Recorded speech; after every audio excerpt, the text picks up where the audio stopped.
Folks, Black Star Network is here. Hold no punches. I'm real revolutionary right now. Support this man, Black Media. He makes sure that our stories are told. Thank you for being the voice of Black America, Roland. Stay black. I love y'all. All momentum we have now, we have to keep this going. The video looks phenomenal. See, there's a difference between Black Star Network and Black-owned media and something like CNN. You can't be Black-owned media and be scared. It's time to be smart. Bring your eyeballs home. You dig?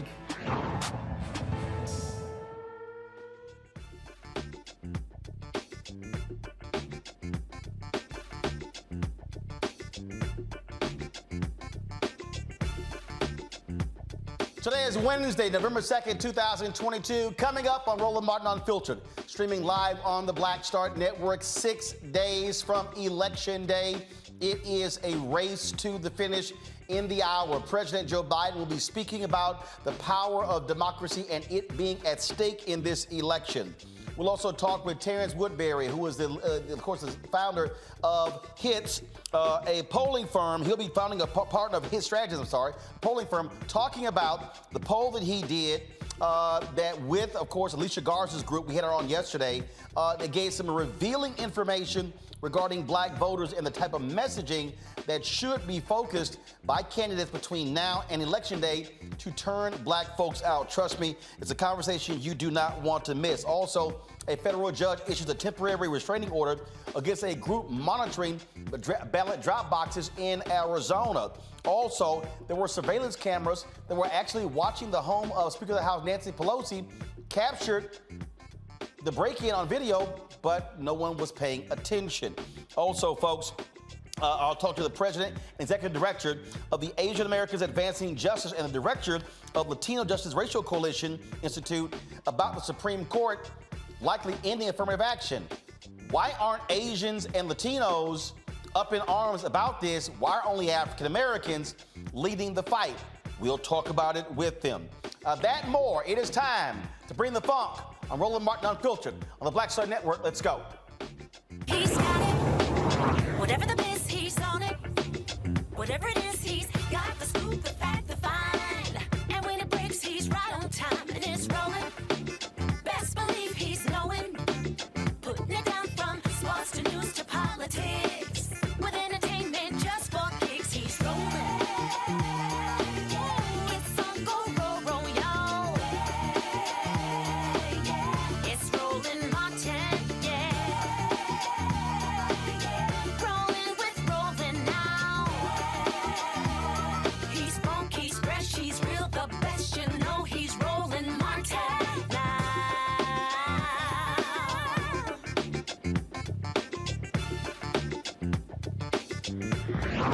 Martin.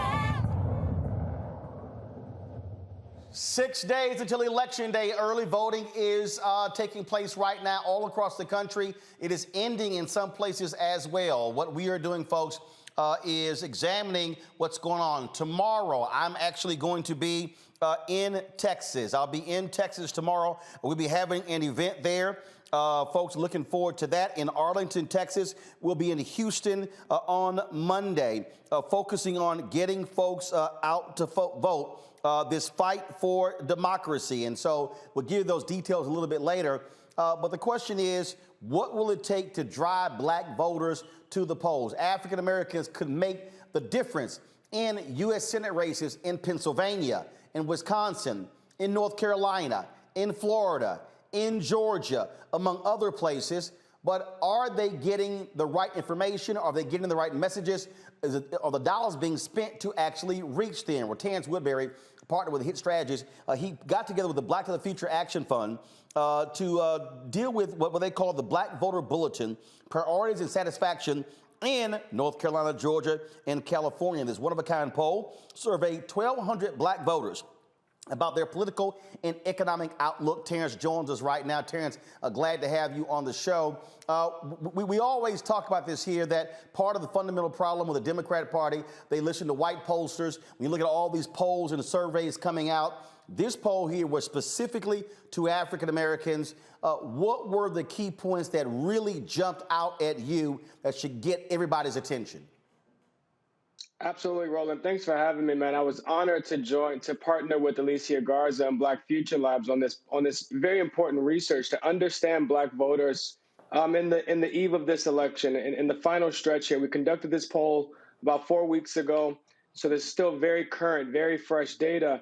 And what we're seeing is a couple of things. One, Black voters are engaged, as always. Black voters remain the most loyal voting bloc in the Democratic coalition, but there's some enthusiasm gaps here. When you look across the diversity of that Black electorate, this is a part of the value of a poll like this. Is it allows us to disaggregate Black voters beyond just Black voters overall. We get to look at Black men and Black women, younger Black voters, older Black voters, and frankly, we talk a lot about the gender gap amongst Black voters, the difference between the way Black men and Black women are showing up. But there is a real and important generational gap between younger Black voters under the age of 50, and older Black voters. And that's where I think Democrats are going to have to really get laser focused in the final stretch to turn out younger Black voters who have not turned up in this early vote the way that Black seniors have. And you're right. I mean, look, I pulled the data in North Carolina, the first day of early voting, and 55% of all those ballot casts were 65 plus. Then you went 55, 45, and I think it was about 12% total was 18 to 40. And really, that's about how do you reach them. You broke it down about the surge voters in 2020 and also messaging. One of the things that I thought was really interesting, you said that we have to change how we talk about this here. When we say repeatedly that Black voters are the most powerful voters and can make the difference, that resonates and actually gets people more interested. Explain that. Yeah, that's right, Roland. So in 2020, we started measuring the correlation between perceptions of power and vote likelihood. Big words like correlation get a little bit wonky for pollsters like me. So what does that actually mean? It means the higher they perceive their likelihood to vote. When we ask the question, regardless of how often you vote, how much power does your vote have to make a difference in your community? The higher they perceive that power, the more likely they are to vote. And so in Georgia, 73% of Black voters in 2020 told us that they felt like their votes were extremely powerful, 73%. Well, in the same election, 72% of Black voters in Georgia voted. So it's almost a 1-to-1 correlation. But since then, we've seen erosions in those perceptions of power, especially amongst younger Black voters and Black men, where those perceptions drop by 20 and in some places 30 points. Well, if that correlation holds, Roland, and we see a 20-point reduction in Black men or younger Black voters turnout, the same way we've seen a reduction in their power, then we don't stand a chance in the battleground state that you just listed. And so we're encouraging campaigns, candidates, and advocacy groups that are reaching out to Black voters is to start with the declaration. Black voters are the most powerful voters in this country and will determine the direction of the nation, because it really is empowering and begins to remind them of the collective power that we have and not just the power of their individual votes. Now, one of the things that I thought was really interesting, you said, don't use the phrase voter suppression. Why?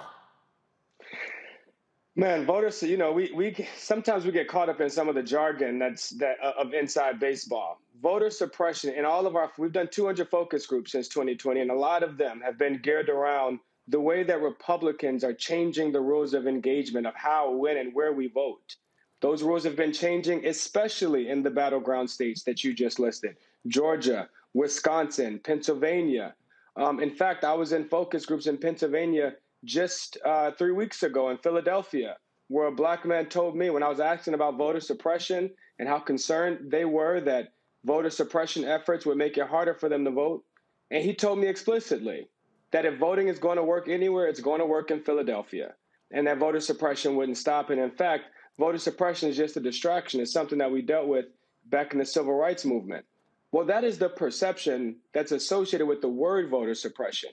But when you start to list examples, when you start to name the efforts, the tactics that are underway, the lines are getting longer, the precincts keep changing, the purging of voting rolls where people have to keep re-registering, or the new ID requirements popping up state by state, or frankly, former felons in Florida being arrested for casting their votes. Well, these are all things that people are more familiar with than the perception of voter suppression from the 60s. And so we gotta raise the urgency of these things and remind them that today, efforts to make it harder to vote, which is what we should be calling voter suppression, just call it what it is. Efforts to make it harder for you to vote, and pointing at examples of those things and reminding them that this is not an effort to suppress every single black vote. This is not an effort to prevent all black people from voting, but it is an effort to make it just hard enough, to create just enough friction, to erect just enough barriers that just enough black voters turn around. And a reminder to your listeners that states like Georgia were decided by less than 12,000 votes. When I'm in Atlanta, I remind people that's like 3 Grady high schools. And that's the goal of these efforts, is to confuse, disorient, and to create just enough friction that just enough black voters turn around and go home. So you're saying don't use the phrase voter suppression, actually say what they're doing. That's right. Call it what it is. They are trying to make it harder for you to vote, and then show them examples. That's why your lines are getting longer. That's why your precinct keeps changing. Because when we name these things as examples, they become more vigilant to them. We call it voter vigilance. We start to raise the voter vigilance so that these efforts are less effective. And I'll give you one very clear example of this, Roland, where we can see it in the data, the efficacy, how this messaging works. It's in Georgia, right? Where for the past 2 years, voter suppression or efforts to make it harder to vote have not been a top 5, even a top 10 issue for black voters. Well, in Georgia, it's a top 3 issue because people like Stacey Abrams and groups like Fair Fight and New Georgia Project and Black Voters Matter and many others have raised the urgency of these issues, have kept it on the forefront. And as a result of that, we see Georgia, black people in Georgia, in gangbusters, record-breaking early voting turnout. That's because they're aware of these efforts of Brian Kemp and of the Georgia legislature, and their voter and the vigilance of those voters is much higher. One of the things, a few more questions here that I really want to get to, and that is when we also talk about this poll in terms of what people are caring about. The reality is this here. Younger African Americans do not self-identify, unlike older African Americans, when it comes to partying, which means that the focus has to be on not the party, not the D, not the elephant, not the R, not the donkey, but really the focus has to be on the issues that they care about.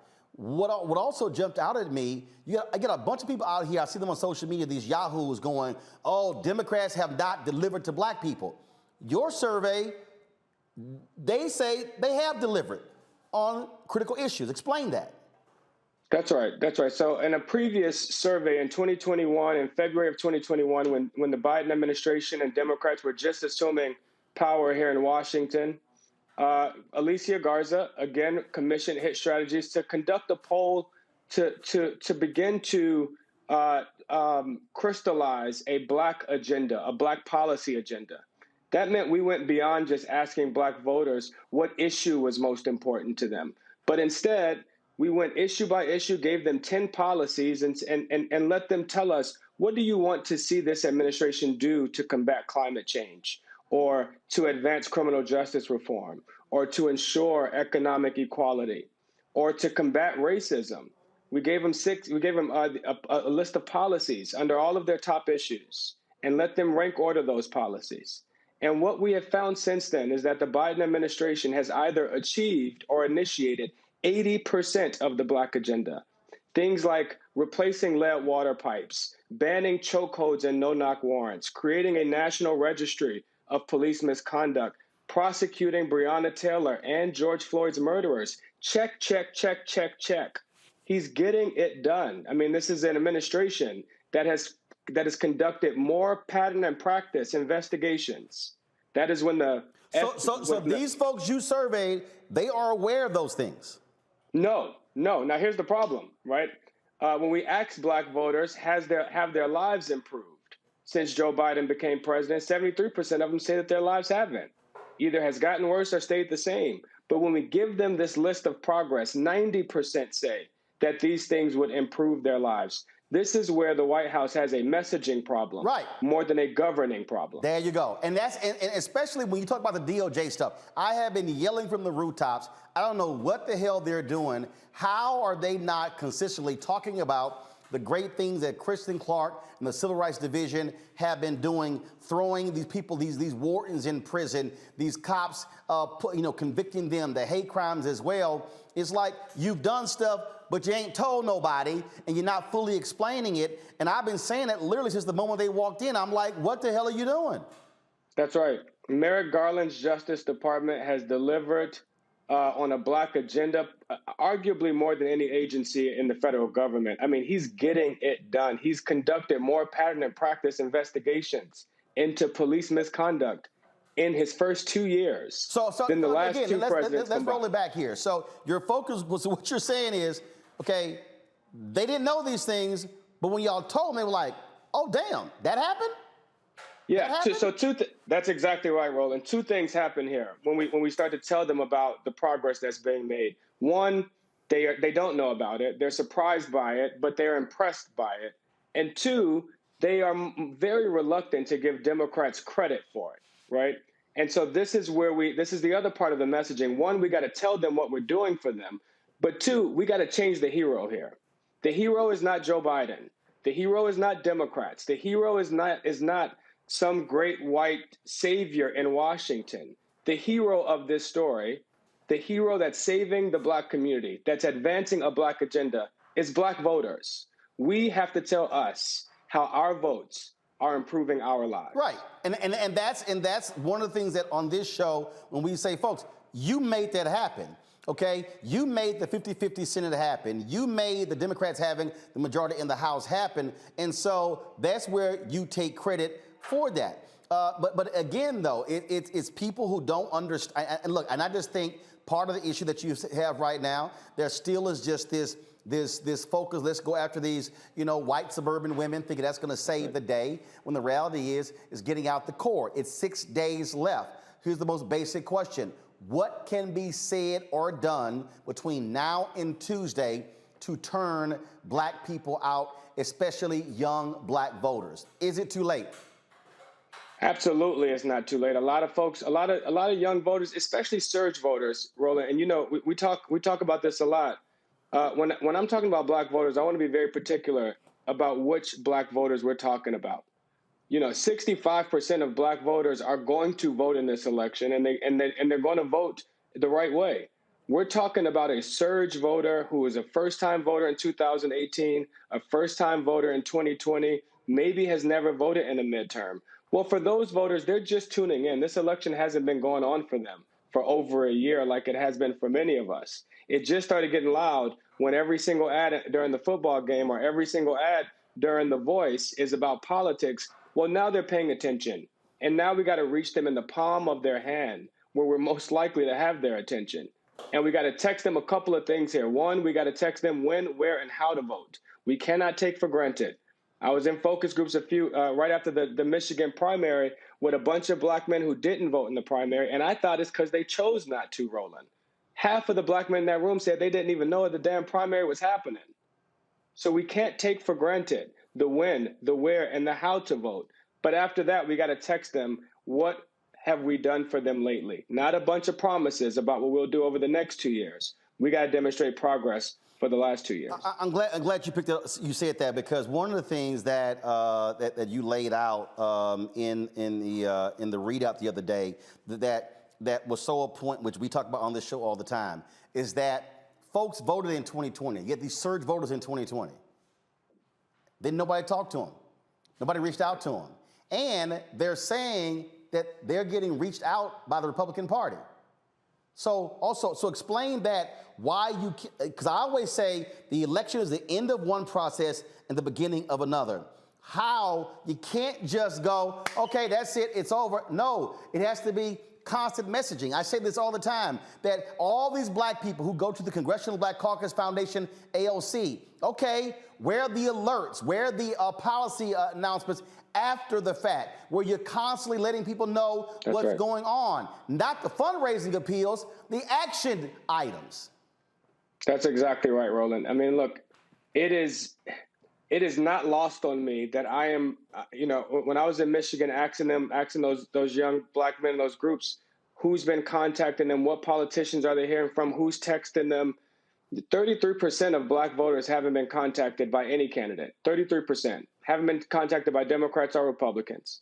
But even more striking, 50%, 49% to be exact, of black men and younger black voters have been contacted by both parties. 49%. This is the coordinated effort of Republicans to go after those younger black voters and black men. And so what we figured out after 2020, after the 2020 cycle, when we asked those first-time voters, well, what was different this cycle? What made you do it this time if you've never done it before? Well, the first thing they said was they wanted to defeat Donald Trump. He presented a unique threat. Well, we know Trump's not on the ballot this time. But the second thing they said was that we never stopped texting them. A part of why they were voting was because we were reaching them in the palm of their hand every day. Click here to access your mail-in ballot. Click here to find your polling place. Click here to encourage 5 of your friends to vote. But you remember, Roland, I talked about how that erosion of power, right? Since 2020, those same voters feel so much less powerful. Well, the reason they felt less powerful was because we stopped courting them. We stopped soliciting them. We stopped going to them every single day and telling them how important they were. The day after the election, those text messages started. Well, now they got to click here to access the 3 million jobs created by the infrastructure bill. And they got to click here to access a student loan forgiveness application. We got to put that in the palm of their hand, just like we did when we needed their votes. The thing that jumped out there when you mentioned the information that has to be sent to them. I've been saying this, and I'm going to keep saying this even after the election. Black folks, stop giving to campaigns. I'm going to say this again. Black people should stop donating to political campaigns or to the Democratic National Committee. We should be giving our money to groups like Black Voters Matter, because or Alicia's group. Here's why. Because the information that you're talking about, they can implement quicker and faster. These black millionaires, these black billionaires, these black folks, stop sitting here saying, oh, we're going to send money to this candidate's campaign. No, we've got to have, after the election is over, we've got to have 365-day messaging and campaigning, mobilizing and organizing, and not waiting for the election to come around. And so that means that we should be saying, hey, Black Voters Matter should have a $20-25 million annual budget we're contributing to, because what they can then do their own commercial that takes the data from your focus groups and from these surveys and put it into action. Because the problem we have right now is we have all this information, and then we go over here to these, frankly, let's be honest, the Democrat or progressive groups where these white strategists are in control of the entire apparatus, and they just ignore folks like you or Cornell Belcher or Ron Lester and so many others, and then they just go along and do what they do, and then all of a sudden, oh, let us try to come in and save their asses at the last second. I mean, look, all of a sudden, my phone has been ringing off the hook in the last 5 days. All of a sudden, I got, of course, hey, can we run this? We got this ad. Can we run this? Can we run this? And I'm sitting there going, well, y'all been for 6 months. We were ready in March. That's right. That's exactly right, Roland. You know, I cannot agree more that there are groups, these grassroots organizations, groups like Black Votes Matter, groups like Black Future Labs, but also local organizations like New Georgia Project and Block Wisconsin and Detroit Action, who have committed to year-round 365-day engagement. They're not engaging Black voters for their votes. They're engaging Black voters to empower them with what they need. Sometimes that includes their votes. Sometimes that includes a specific candidate. But during COVID, that included, can we help you get a vaccine? Can we help you get the medicine that you need? Do you need a ride to this job fair? That type of engagement. And frankly, political parties used to do that kind of engagement. And what's even more frightening, Roland, is that Republicans are starting to engage in that type of engagement. Mehmet Oz is driving buses around Philadelphia tonight, picking up Black men, screening them for cancer and other illnesses that disproportionately impact them. You know, Herschel Walker set up community centers across Georgia. Republicans are adopting a playbook that used to be unique to the Democratic Party or to labor unions. And so we got to invest in the organizations that are going to counter that year-round and not just during election season. All right, Terrance Woodbury. If folks want to actually go and look at the results of this, where can they go? Please follow us on Twitter at T_Woodbury. That's T_WOODBURY. Also at HitStrat, HITSTRAT, and you have access to all of our latest data. All right, Terrance Woodbury, I certainly appreciate it. Thanks a lot. Thank you, Roland. All right, folks, going to take a break. We come back. We're going to talk with my panel about of course. Thank you, Darren. There with Terrance and break this information down for you as well, folks. Again, it is 6 days until Election Day. Folks, make your vote count. You have the power to be the difference maker. I have said this in too many states. The number of Black people who are in Texas, who are in Georgia, who are in North Carolina, who are in Louisiana, who are in Florida. We should be, Terrance said there, that about 65% of Black people are going to vote. I have said our numbers need to be 75% of registered African Americans should be voting. We can be the difference maker. Unfortunately, and Gary Chambers has sent out a post showing how low Black turnout is in early voting there in Louisiana. It is abysmal. Folks, we can't talk about being the difference maker if we don't use the power of the ballot to do so. Download the Black Star Network app, Apple phone, Android phone, Apple TV, Android TV, Roku, Amazon Fire TV, Xbox One, Samsung Smart TV. Please support our Bring the Funk fan club. Send your check and money orders to P.O. Box 57196, Washington, D.C. 20037-0196. Cash App, $RM Unfiltered, PayPal R Martin Unfiltered, Venmo is RM Unfiltered, Zelle is Roland at RolandSMartin.com, Roland at RolandMartinUnfiltered.com. We'll be right back.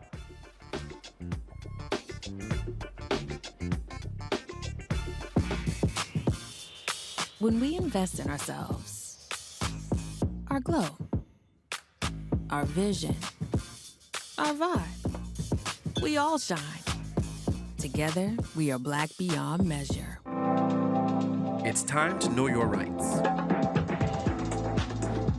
If someone is questioning your right to vote, call or text 1-866-OUR-VOTE. For more information, call or text 1-866-OUR-VOTE. We've got to stand up. Republicans are banning abortion rights, tearing down democracy, blocking progress. But when Democrats stand together, we win. Because we voted, Democrats stood up for Black lives, voting to ban police chokeholds, stood up for Black women, putting one on the Supreme Court, stood up for our families, lowering cost of health care and prescriptions and capping insulin, and stood up for millions by slashing student debt. This November, let's stand up together and keep making progress. When we invest in ourselves, we all shine. Together, we are Black beyond measure. You know what's on the ballot. It's not just legislation and policies we believe in. It's democracy. Our democracy. There's a choice on the ballot between freedom and fear, between cruelty and compassion, between chaos and community, between voting or violence. And the end of rights generations have fought for.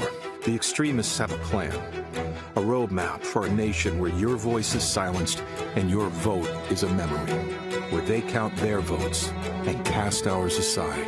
That's why this year, this fight, this vote is so important.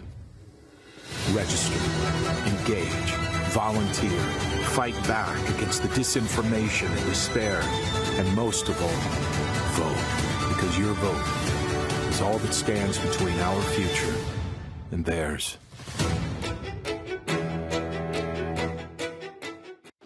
My name is Charlie Wilson. Hi, I'm Sally Richardson Whitfield. And I'm Dodger Whitfield. Hey everybody, this is your man Fred Hammond, and you're watching Roland Martin, my man, Unfiltered.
All right, folks, my panel, A. Scott Bolden, former chair of National Bar Association, PAC, lawyer here in D.C., Robert Patillo, executive director, Rainbow Push Coalition, Peachtree Street Project, Tammy Allison, attorney, as well, presidential pardon expert. Scott, you heard us, what Terrance said right there. At the end of the day, again, if you're not speaking to us in the right way, with the right messaging, it's not resonating. I think the most powerful message was, well, two things. There's a big gap between black folks who are certain to vote and black folks who are most likely to vote, almost a 25% difference. I'd be real concerned about that. And secondly, in regard to engagement, the Republicans are engaging black men, and in part, 10 to 12% of them voted for Trump, and 10 to 12% of them are projected to vote for Republican candidates in this very important midterm. Think about that. And then I got a longer answer later on in the show. Robert, look, Democrats, I don't know what the hell, they can't act surprised. Look, I know I've been saying that for 10 years now, you better have a black male strategy if you actually want to win. They ain't trying to pick up 20, 30%. They want to peel off a much smaller amount. Robert, go ahead. Well, you're absolutely right. And for years, I think you were sitting in those meetings like I was, where you would get called everything from a misogynist to sexist to anti-woman if you said we need to be talking directly and specifically to black men. There's still time to do so. One, you have to invest in a ground game. You're not going to make that area up through flyers, through handouts, through TV ads. You're going to be knocking on doors to talk to people where they are. Secondarily, you have to make it plain and make some promises. The same way that the Democratic Party could shift on issues like gay marriage, could shift on issues like abortion over the course of the last decade or so. We need to see that shift when it comes to aggressively talking about issues that affect the African-American community, talking directly and squarely about reparations, talking directly and squarely about the need for consecrated criminal justice reform. If you're not afraid to talk about everybody else's issues, don't be afraid to talk about ours. Tammy, again, young voters, critically important. You can't treat them the same way you treat older voters. The old messaging doesn't work that way. You're right, Roland. The old messaging does not work anymore, and we have to think about ways, especially to reach these younger voters. Generation Z, they're very lazy. A lot of us have recognized that the work ethic is not the same, but that also goes into their effort to go out to vote. So that goes into play, the different ways of voting, not necessarily having to go to a polling location to vote, having ways to vote in other mechanisms so that younger people can be active in voting, so that they're getting their voices heard and knowing that their voices matter. Folks, we're going to talk more about voting a little bit later in the show. I want to talk now about a critical issue. Went before the Supreme Court on Monday. Oral arguments were heard in the issue of affirmative action in college admissions. Nearly 5 hours of questioning from the justices. Based upon what we heard, based upon what we already know, we know that conservatives, they want to get rid of affirmative action. Clarence Thomas has been salivating at this opportunity to get rid of it. He asked one of the dumbest questions I've ever heard during the oral argument, saying, "Oh, can you define diversity? I don't even know what that means." Jesus, what an idiot. Now, the lawsuit, of course, the plaintiffs of the lawsuit, they have been filing on behalf of Asian American students, saying that that these admission processes are discriminating against them. And so on this whole issue, we talk about affirmative action. We have to understand, even going back to history, President Lyndon Baines Johnson was the first one to use that particular term. When affirmative action came in, Nixon becomes president. Arthur Fletcher is known as the father of affirmative action during the administration. And so initially it was targeting African Americans, but then of course it got expanded. And so other racial groups were actually included in it. Then of course women were added to it. And the reality is, when you look at contracts, the greatest beneficiary of affirmative action has been white women. Numbers don't lie, okay? So it's as simple as that. And one of the things that I have said for a very long time is that typically when we have fights for affirmative action, it's been African Americans who have been out front fighting this. Well, polling data shows 70% of Asian Americans support affirmative action, yet where are the loud voices? Where are the protests? Where are the organized efforts to actually stand up for affirmative action by non-black folks? Joining us right now, folks, are a couple of folks who I wanted to have on the show to talk about this very issue, and that is the representative of two groups, the President and Executive Director of Asian Americans Advancing Justice, John C. Yang. We also have the Director of the Latino Justice for the Racial Justice Institute, Francisca Fajana. Glad to have both of you on the show. John, I want to start with you because again, I remember I spoke to the minority airport concessions a few years ago in Fort Worth, Texas, and I said specifically to white women, when we're fighting these battles for affirmative action, where in the hell are you?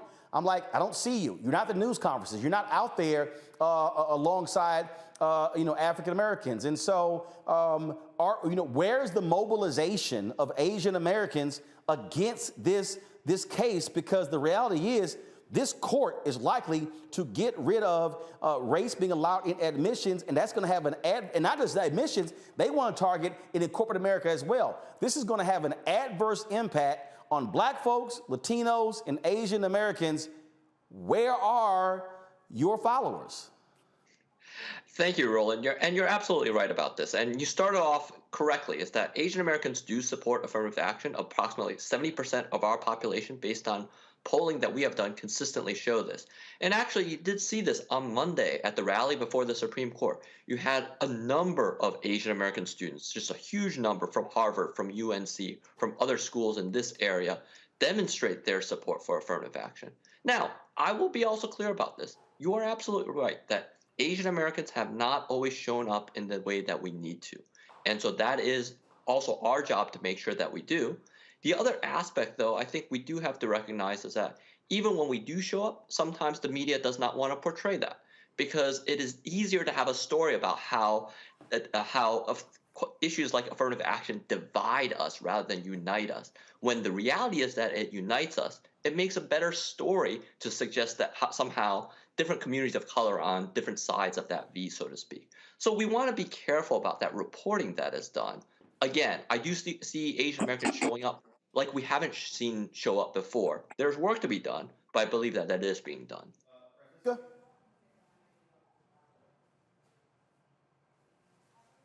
Francisca? Oh, thank you. Thank you, Roland, for having me. And I'm glad to share the stage with John.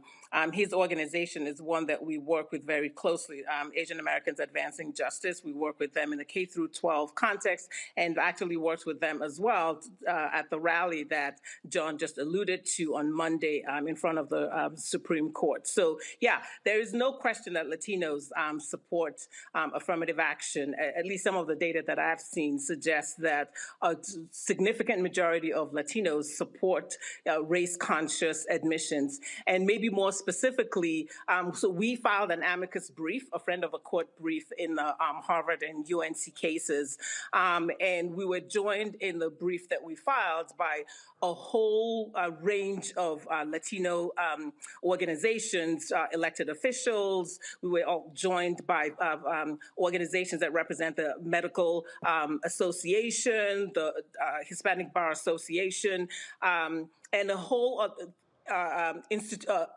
organizations that also do work in the K through 12 space and at the college and university spaces all joined our amicus brief. So we had a whole range of Latino-led and Latino-serving organizations supporting our brief, in which we argued that race-conscious policies need to remain, and that this notion that the Constitution is colorblind is just ahistorical and not consistent with precedents construing the 14th Amendment. But the issue that I have is, and trust me, I support the briefs, but the public doesn't see the briefs.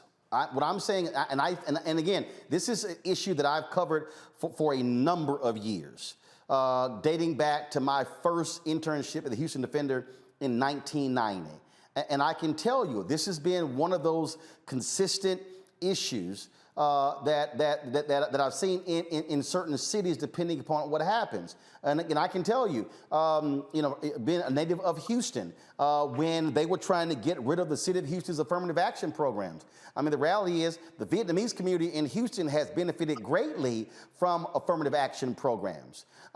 Yet, unfortunately, when we see, again, the efforts to end the programs, when I'm seeing rallies, when I'm seeing protests, when I'm seeing the public pressure, I'm seeing largely African Americans. And so, and in fact, I wish, you talk about the rally that took place on Monday. I'm having my people look for the video now. And that's one of those things where I dare say, John, where your group, Francisca's groups as well, this is where you also are engaging black media, where we're also showing up, because at the end of the day, if we don't know it even happens, then we don't know. This is also where I think y'all should also be challenging MSNBC, CNN, ABC, NBC, CBS, saying, hey, y'all know we exist. Why aren't you covering this story as well, putting your voices on the air, showcasing these folks who say that they disagree with these people who are with Ed Blum with this lawsuit targeting the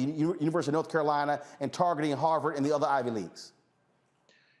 Yeah, if I might, I completely agree with you. And I think that has been a large part of our strategy over the last few years, in particular, since the Harvard and then later the UNC cases started, is making sure that the media has that right narrative. Because initially the narrative had been around how Asian Americans were the plaintiffs in the Harvard case. And let me be clear about this, right? If we saw discrimination, then we would have a different analysis. But it is clear that Asian Americans are benefiting from it. So we need to get that message across to make sure that people understand where we stand, make sure that we are visible in the ways that you have talked about, make sure that the media sees that we are visible in the ways that you have talked about. So I think there has to be a large strategy behind this.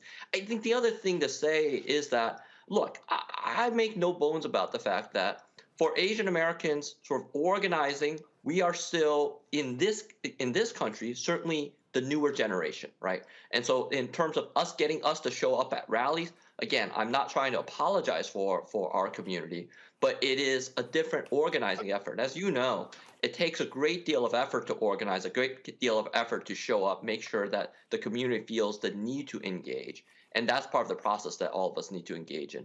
I also very much appreciate what you're saying around making sure that we know that the black media knows what we are doing, and making sure that we have news conferences that includes everyone as part of that process. Look, going forward, Francisca, look, this ain't ended. I have a new book out called White Fear, How the Browning of America is Making White Folks Lose Their Minds. And in that book, I talk about that. Look, these are not new battles. This is going to be continuing. They're going to continue this here, and this is not the end. There are 4 cases. They don't just want to get rid of race being used in college admissions. They want to target corporate America. They want to target every single initiative for all its flaws. For all its flaws, affirmative action has been one of the best ways to be able to advance the interest of minorities in this country. I remind people all the time, it's only been 54 years since Dr. King was assassinated. And the reality is, look, I'll be 54 on November 14th, and I was born into an America where I was not a fully free American based upon the laws in our system. And so if all of a sudden here we are in 2022, the Supreme Court guts affirmative action, and then these same white activists begin to target every other area, it's going to make it even more difficult for the basic advances we've seen thus far. And so there's going to have to be a dramatic uprising among Latinos, which will be the largest minority group by 2043, and Asians, and depending upon the city, because look, we saw what happened I was there in the state of Washington when you had a group of Asian Americans who actually were involved in getting rid of affirmative action in Washington state. And it was a battle there because you had Asians who supported it, but then you had other individuals who did not, and that led to that being pulled back. And so this is going to continue. And I think that there are individuals who would say, oh, we can benefit as individuals if we get rid of these programs, but collectively, the group is going to be hurt by this. Yes, there's no question or doubt about that. And you're right about, other contexts in which these folks are pushing to end race consciousness. So in the K through 12 setting, where school districts are not even using race conscious policies and are using race neutral policies to equalize and expand opportunity for Latino and African American students, these folks are pushing back in that arena as well. So they are really striving for the so-called color blindness. And I couldn't agree with you more that yes, we need to be pushing on all cylinders. Latinos need to be really out front, and we are. Our organization, Latino Justice, is very clear that we support race-conscious admissions policies, and we support equalizing opportunities in the K through 12 context as well.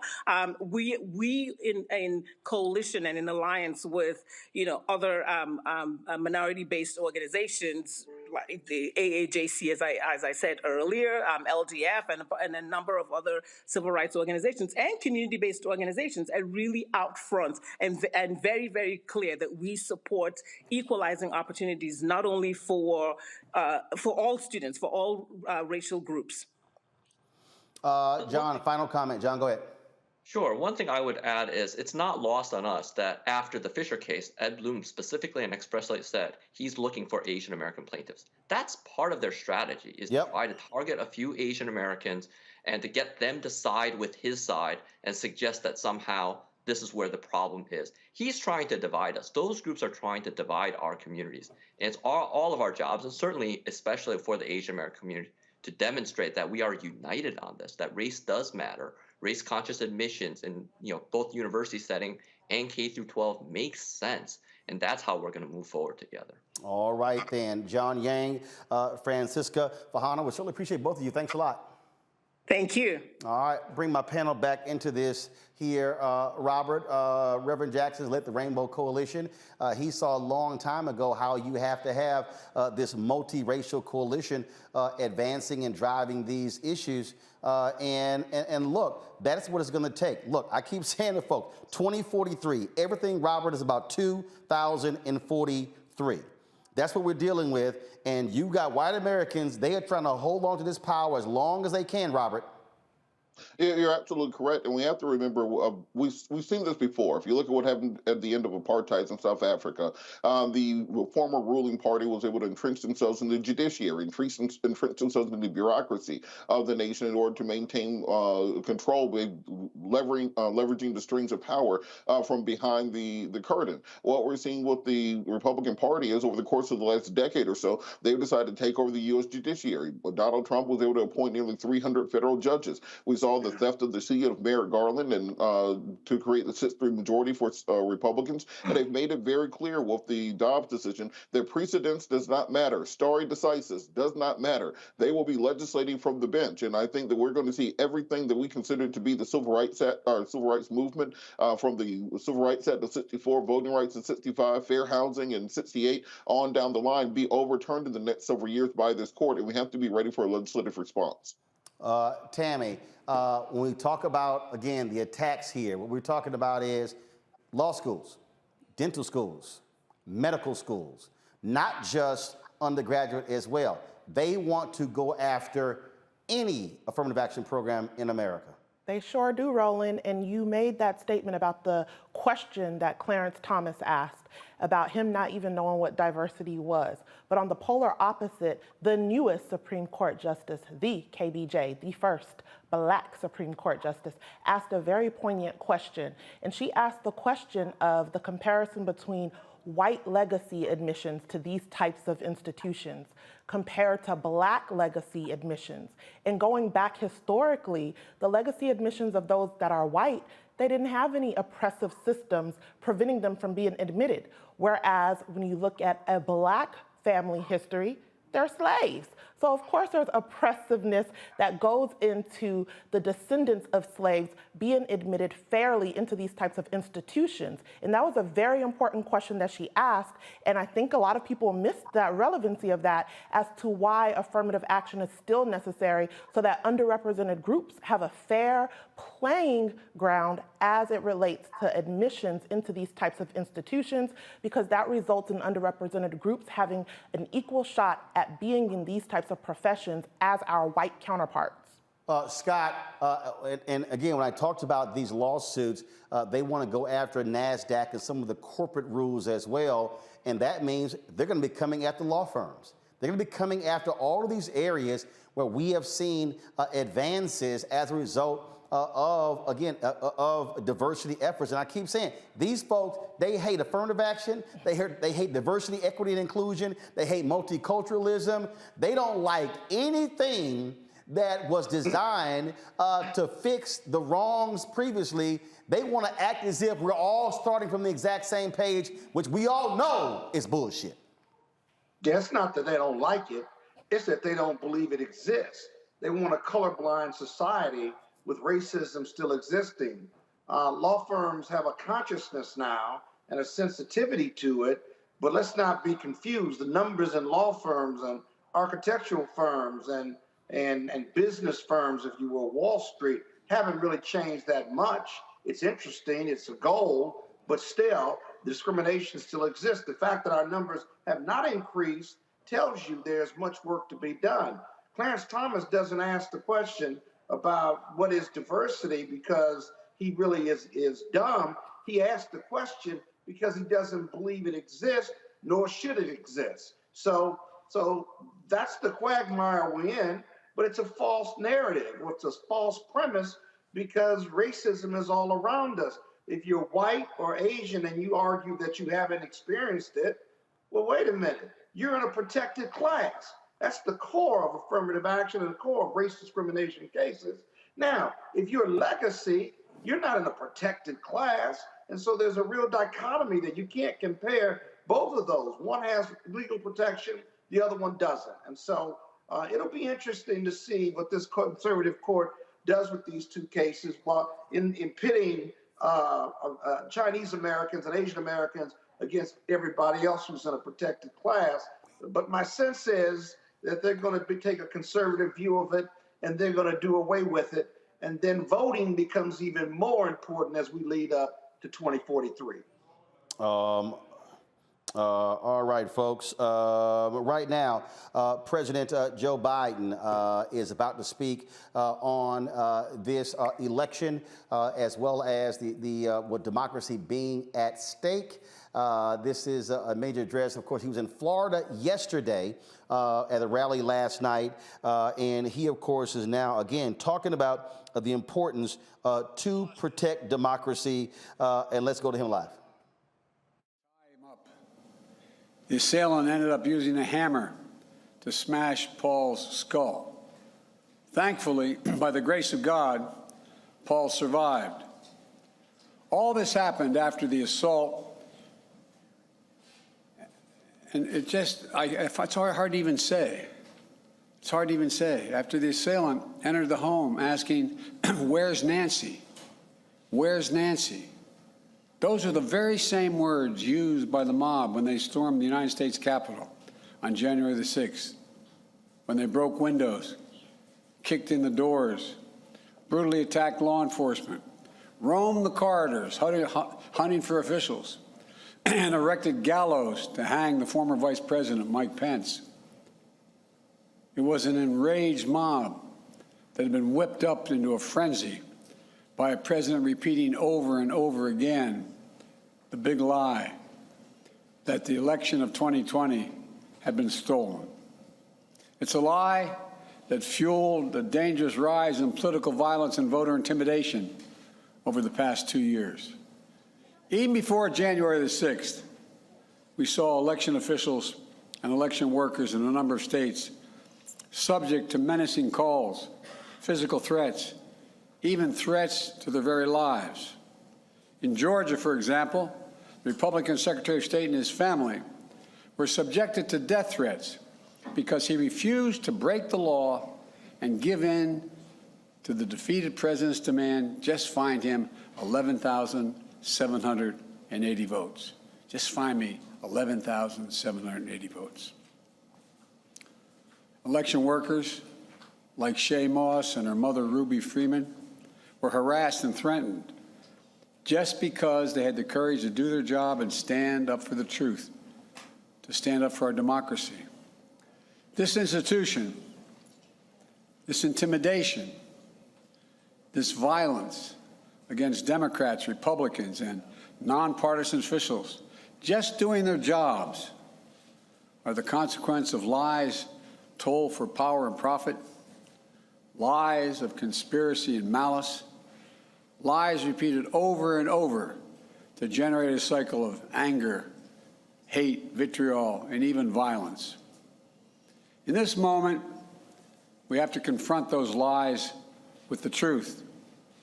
The very future of our nation depends on it. My fellow Americans, we're facing a defining moment, an inflection point. We must, with one overwhelming, unified voice, speak as a country and say there's no place for voter intimidation or political violence in America, whether it's directed at Democrats or Republicans. No place, period. No place ever. I speak today near Capitol Hill, near the U.S. Capitol, the citadel of our democracy. I know there's a lot at stake in these midterm elections, from our economy, to the safety of our streets, to our personal freedoms, to the future of health care, Social Security, Medicare. It's all important. But we'll have our differences. We'll have our difference of opinion. And that's what it's supposed to be. But there's something else at stake. Democracy itself. I'm not the only one who sees it. Recent polls have shown that overwhelming majority of Americans believe our democracy is at risk, that our democracy is under threat. They too see that democracy is on the ballot this year, and they're deeply concerned about it. So today, I appeal to all Americans, regardless of party, to meet this moment of national and generational importance. We must vote knowing what's at stake and not just the policy of the moment, but institutions that have held us together as we've sought a more perfect union are also at stake. We must vote knowing who we have been, what we're at risk of becoming. Look, my fellow Americans, the old expression, freedom is not free. It requires constant vigilance. From the very beginning, nothing has been guaranteed about democracy in America. Every generation has had to defend it, protect it, preserve it, choose it. For that's what democracy is. It's a choice, a decision of the people, by the people, and for the people. The issue couldn't be clearer in my view. We, the people, must decide whether we will have fair and free elections, and every vote counts. We, the people, must decide whether we're going to sustain a republic where reality is accepted, the law is obeyed, and your vote is truly sacred. We, the people, must decide whether the rule of law will prevail, or whether we will allow the dark forces that thirst for power put ahead of the principles that we've long guided us. You know, American democracy is under attack because the defeated former president of the United States refuses to accept the results of the 2020 election. He refuses to accept the will of the people. He refuses to accept the fact that he lost. He has abused his power and put the loyalty to himself before loyalty to the Constitution. And he's made a big lie an article of faith in the MAGA Republican Party, the minority of that party. The great irony about the 2020 election is that it's the most attacked election in our history, and yet, there's no election in our history that we can be more certain of its results. Every legal challenge that could have been brought was brought. Every recount that could have been undertaken was undertaken. Every recount confirmed the results. Wherever fact or evidence had been demanded, the big lie has been proven to be just that, a big lie, every single time. Yet now, extreme MAGA Republicans aim to question not only the legitimacy of past elections, but elections being held now and into the future. The extreme MAGA element of the Republican Party, which is a minority of that party, as I said earlier, but is its driving force, is trying to succeed where they failed in 2020, to suppress the right of voters and subvert the electoral system itself. That means denying your right to vote and deciding whether your vote even counts. Instead of waiting until an election is over, they're starting well before it. They're starting now. They've emboldened violence and intimidation of voters and election officials. It's estimated that there are more than 300 election deniers on the ballot all across America this year. We can't ignore the impact this is having on our country. It's damaging, it's corrosive, and it's destructive. And I want to be very clear. This is not about me. It's about all of us. It's about what makes America, America. It's about the durability of our democracy. For democracies are more than a form of government. They're a way of being, a way of seeing the world, a way that defines who we are, what we believe, why we do what we do. Democracy is simply that fundamental. We must, in this moment, dig deep within ourselves and recognize that we can't take democracy for granted any longer.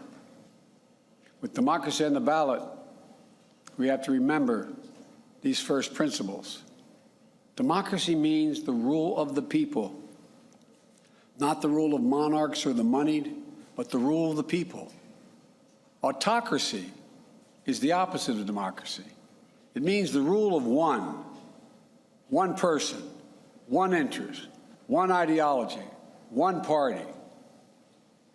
To state the obvious, the lives of billions of people from antiquity till now have been shaped by the battle between these competing forces, between the aspirations of the many and the greed and power of the few, between the people's right for self-determination and the self-seeking autocrat, between the dreams of a democracy and the appetites of an autocracy.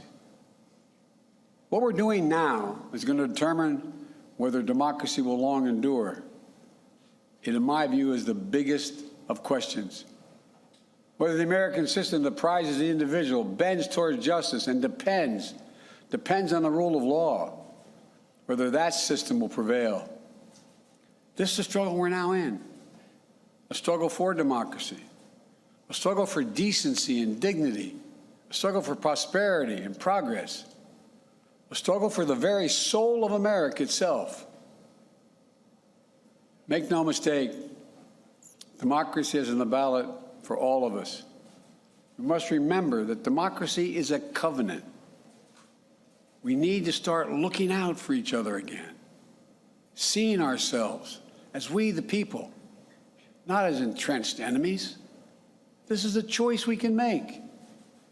Disunion and chaos are not inevitable. There's been anger before in America. There's been division before in America. But we've never given up on the American experiment. We can't do that now.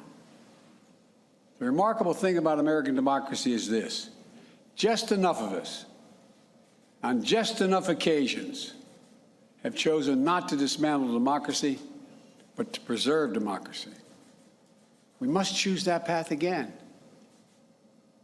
Because democracy is on the ballot, we have to remember that even in our darkest moments, there are fundamental values and beliefs that unite us as Americans. And they must unite us now. What are they? Well, I think first, we believe the vote in America is sacred, to be honored, not denied, respected, not dismissed, counted, not ignored. A vote is not a partisan tool to be counted when it helps your candidates and tossed aside when it doesn't. Second, we must, with an overwhelming voice, stand against political violence and voter intimidation, period. Stand up and speak against it. We don't settle our differences in America with a riot, a mob, or a bullet, or a hammer. We settle them peaceably at the ballot box. We have to be honest with ourselves, though. We have to face this problem. We can't turn away from it. We can't pretend it's just going to solve itself. There's an alarming rise in the number of our people in this country condoning political violence or simply remaining silent, because silence is complicity. The disturbing rise of voter intimidation, the pernicious tendency to excuse political violence, or at least trying to explain it away. We can't allow this sentiment to grow. We must confront it head on now. It has to stop now. I believe the voices. Folks, President Joe Biden speaking at Union Station here in Washington, D.C. Look, the reality, in order to do what he's talking about, Robert, is real simple. That means massive turnout.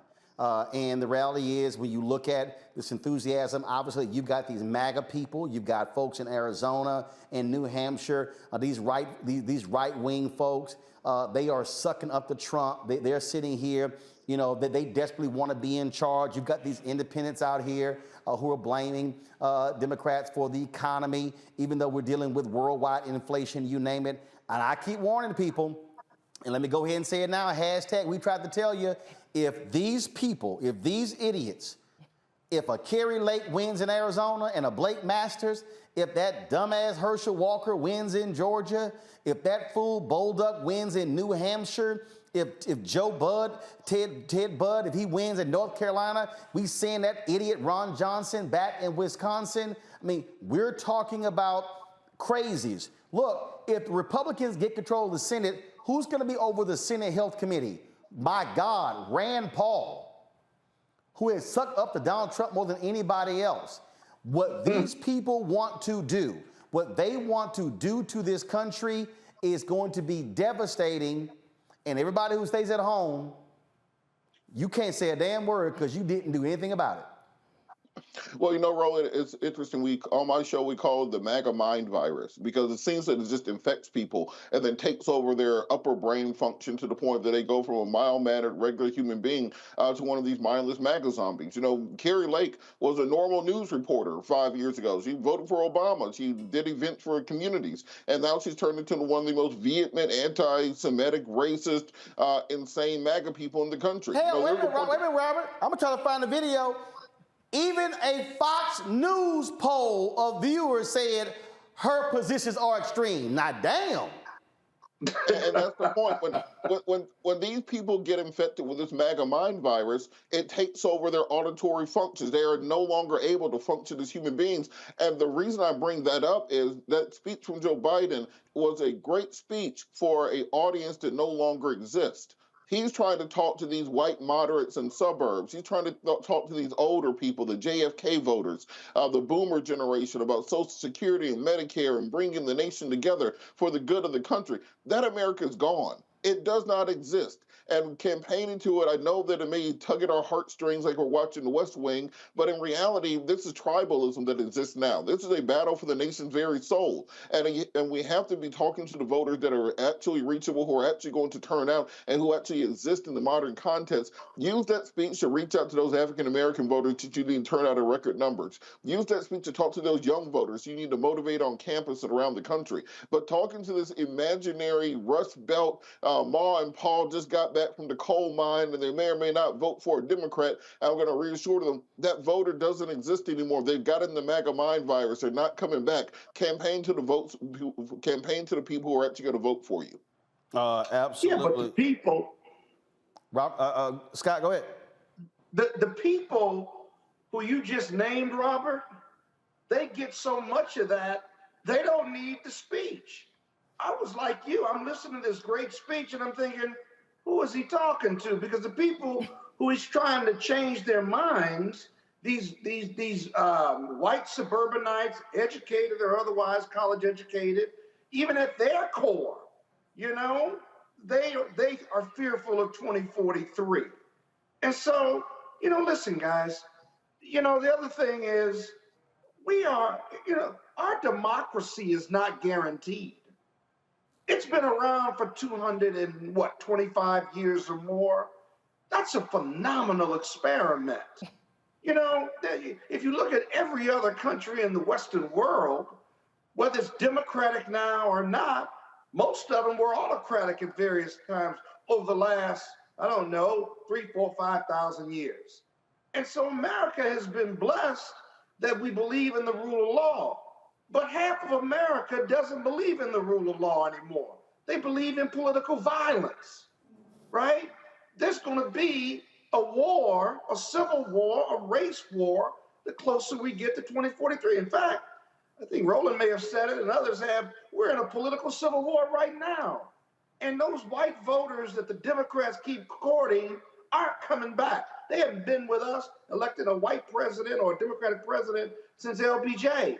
And so the Democrats play a key role in bringing this country together by acknowledging their core voters that are black, brown, and gay versus trying to go get those white voters, whether middle America, rural America, college educated or not, who are not with the Democratic Party, who are Republican and not coming back because the Democratic message may help them, poor or middle class, but they don't believe that the Democrats are talking to them.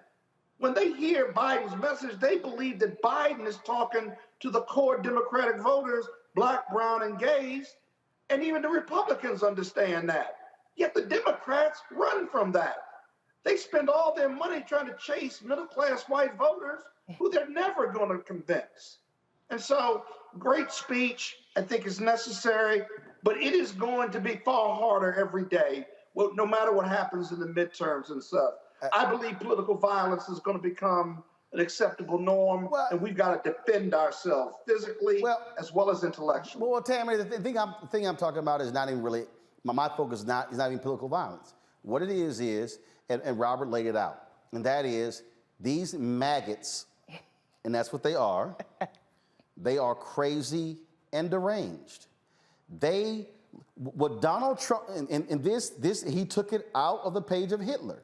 When you demonize truth, when you demonize the media, you literally could be saying the sky is blue. And they'll go, no, it's not. The sky is not blue. All facts. The sky is absolutely black. And you're like, fool, look up. Nope, that ain't blue. They will believe whatever this nutcase says. And then what happens? Then you have people like Chris Christie, Lindsey Graham, Mitch McConnell, Ted Cruz, and on and on and on. Individuals who, if you talk to them privately, they likely will tell you how dumb of an idiot Donald Trump is. But they crave power. They absolutely crave power. And by them craving power, it's all about who is in control. I look at the feed of Eric Erickson, right there in Georgia. Robert knows him well. Radio talk show host. He's always talking about Christianity and morals and values.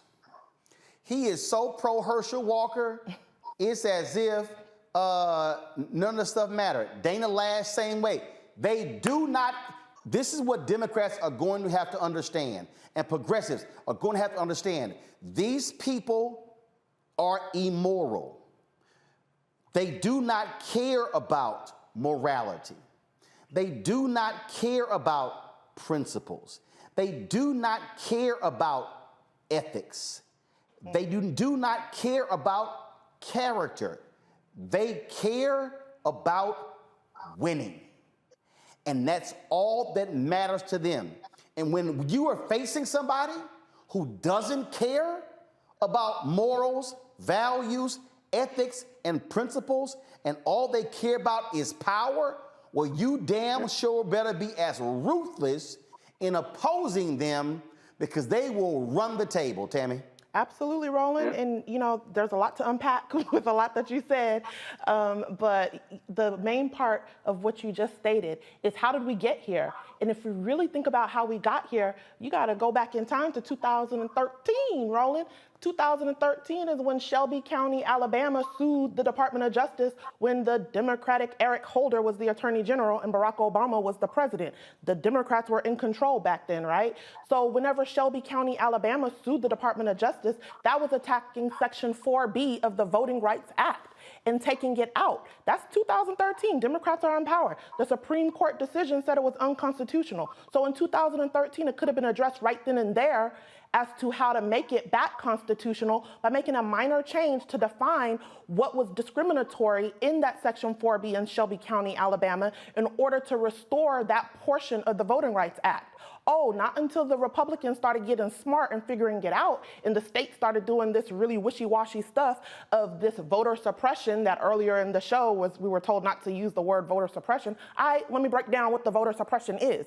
Whenever the Republicans in these states are switching up the laws in order to let underrepresented groups not vote, or come up with weird laws and requirements for them to vote, that's going back to that Supreme Court decision in 2013, where the Democrats are now, currently in 2021, trying to scramble to figure out how to close that little loophole. Newsflash, that loophole has been open since 2013. That's why these midterm elections are so important, so that we can have people like Jasmine Crockett in Texas District 30 that can come in as a freshman congresswoman that has a legal background, that understands how the legislative branch also works, so that we can have some change, so that we don't see these quote unquote crazy things happening anymore. We can start talking about the For the People Act, which is separate and distinct from the John Lewis Act. For the People Act is exactly what you're talking about, Roland. It's essentially, all it means is that We're going to have ethics and professional responsibility in order to ensure that the voting system in this country remains pure and it remains a system in which we can rely upon, and people are not lying and doing all the types of wishy-washy things that we're talking about that results in those MAGA people and the quote-unquote crazies here. So we really need to talk about what the Democrats can do, not only whenever things are not going our way, but when we are in positions of power, having people in these positions of power that understand what's going on and understand how the different branches of government work together so that we can have a solution instead of just keep talking about the problem. Well, and that's why earlier, Robert and Scott, I said when Terrance Woodbury was on, and I mean this, I absolutely mean this, and that is, black folks, don't send money to any political campaigns. We must be funding our own institutions, and that's the people who are on the ground who are going to be speaking to our interests. And we should be sitting here right now saying, okay, Cliff and Latasha, what's your number? What are you trying to hit? Is it 20 million, 25 million? What's the number? Because when we start talking about what the issues that matter to us, when you hear the phrase, ain't nobody coming to save us, it's just us, I'm telling you. And I'm trying to warn all these people. I see y'all in the chat. I see y'all on social media. I sat there on the set at CNN in 2010. And Eric Erickson, Robert, was happier than Jerry Falwell Jr. when the pool boy came by. Because the Republican route that night was unbelievable. And let me remind everybody watching and listening, Robert, what happened after the midterms in 2010? They immediately moved to start shutting down polling locations, enacting voter ID. Lines got longer. They began to use their power to start cutting civil rights. They began to use their power. And when I say power, they took control of governor mansions, the House and the Senate. And all of a sudden, they now had complete control on the state level. You've got right now the Democratic governor in Wisconsin. The Republicans have gerrymandered Wisconsin so much that they are close to a veto-proof majority. So no matter what he does, they can veto everything. The governor, the Republican who's running against the Democrat in Wisconsin, has said, if I win, we are going to make sure no Republican in Wisconsin ever loses again. He said it out loud. Wow. And so all y'all folks, all y'all in North Carolina, let me remind y'all what happened. 2008, folks finally got the voting numbers in a massive. North Carolina used to have one of the lowest turnouts. Then it had one of the highest in 2008 because Obama ran. He wins North Carolina by 14,100 votes. 2010, midterms. They take control, gut the laws, gut early voting, put in voter ID. It was so bad, Robert, Colin Powell went to North Carolina and chastised the Republican governor who was sitting right there in the audience because of their voting laws. And it has taken 12 years to claw back where they were pre-2010. So, Robert, folk watching can play the game all they want to. But I'm telling you, the world that we're going to see post November 8th, if Republicans expand power in state legislatures, governor's mansions, House and the Senate, folk gonna be like, damn, I wish somebody told us. We did, Robert. Yeah. That's exactly the point that we have to address with individuals. I know that there's often consternation, letting the perfect be the enemy of the good when it comes to politics. But at the end of the day, this is an existential threat. These are not the Republicans of 10 years ago, not the Republicans of 20 years ago. Just think of the fact that people like Eric Cantor and John Boehner and Mitt Romney, etc., are entirely too liberal for the current Republican Party. They call those people rhinos. Christine Whitman, the former new governor of New Jersey. They like, oh, no. She might as well be the devil. So it's not this situation that used to be where, I may be fiscally conservative and socially liberal. I'll figure out somewhere in the middle. These people are a threat to humanity. If you need any example, look at what's going on. Look at what's going on in Europe. I know America always likes to think that we live in this space station and we're not associated with the rest of the world, but there is currently a wave of right-wing fascism sweeping Europe nation by nation. The Tory party in England, the Conservative Party, is moving further and further to the right. We talked about Giorgia Meloni in Italy. We talked about Erdogan in Turkey. We talk about Lukashenko. Wait, Israel about to put Netanyahu and the right-wing government back in power. So what we're seeing here in America, is we're pushing back against this international wind. Look at what just happened in Brazil this week with the election of Lula and Bolsonaro not stepping down from power. These right-wing forces are working around the globe. This is a very 1914 type of standing. So when we talk about the importance of this election in particular, we are literally talking about the future of the world in front of us right now. So yes, I wish they would talk more about some of the issues that I would like. I wish they would act on those faster. But when you are looking at the question between whether or not we will have a functioning democracy or whether or not we're going to be have riots in every capital around the country for every election, you have to start realizing we got to start fighting back now. We are late to the game, and we can't get further behind. Scott, go ahead. Roland, regardless of what happens on November 8th, the issues we're talking about, and we always talk about on the show, is where we go from here. Because even if we're able to hold on to the Senate, we lose the House, we've got a Democratic president. 2 years from there is going to be a whole nother round of elections. And I'm not convinced we will have this issue of voting solved by then. And it really, I think after the midterms, we need to have a very broad but inclusive conversation in our community, our national community, about how we stop having these conversations like we're having now and fix and address these issues so that Black people will be stronger as we move towards 2043, including other protected classes, our Latino brothers, our sisters, and our Asian brothers and sisters, how we get on the same page. Because one thing you see as we have these discussions and we move towards the midterms and, you got this wave of fascism, is the protected classes of people. I don't like the term minority, so I say protected classes of people. The GOP is pitting us against one another.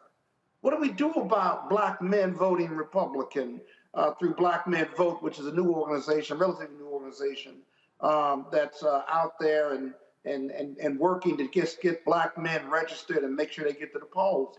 And so there's got to be this broader leadership conversation to resolve some of these issues versus us talking about them and identifying them, on a national basis, a national dialogue on it. Folks, this is, I'm telling you, I'm just come right here. Give me camera 7. Listen. You got to get behind the podium. I'm telling y'all, no, I don't. I'm telling y'all right now, y'all. It is 7:36 p.m.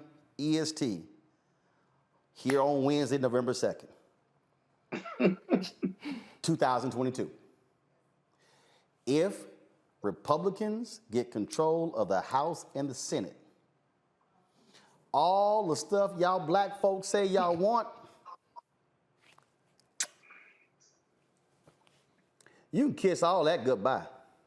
I'm telling you right now, They coming and help bring. Y'all can sit here and yell, holler, scream, time about, oh, they the same. Y'all can try all y'all. I see y'all fools, old Jim Crow Joe. Y'all can try all that y'all want to.